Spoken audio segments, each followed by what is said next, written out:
ওগুলো সব নষ্ট হয়েছে বলে আজকে দুঃখের মধ্যে। তাই আপনি এটা যদি পরিষ্কার না করেন না যাবেন আবার গড়বড়টার মধ্যে থেকে গেল। তাই এটা পরিষ্কার করতেই হবে, এটা কোনো বিকল্প না।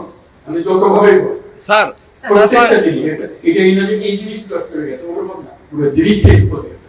আসসালামু আলাইকুম এই স্যার। পচা জায়গাতে আবার নতুন তত্ত্ব জাতীয় তৈরি এবং পারি শুধু আমাদের সবাই একত্র হতে পারি, এটা করতে হবে, কঠিন কাজ করতে হবে। কঠিন যদি না হয় এটা পারবে না স্যার থেকে যাবে, স্যার থেকে যাবে, বিষ থাকলে স্যার রংপুর বৈষম্যের শিকার স্যার আমি মিম স্যার।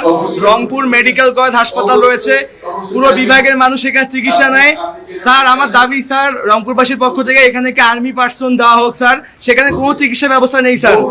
একটা সমাধানে হবে না তো, আমি বলছি আমি বলছি স্যার তাদের একটা অংশ, কিন্তু আরো অংশ সব একসঙ্গে নিতে হবে এবং করতে হবে। এটা মুক্তি পাওয়ার উপায় নেই।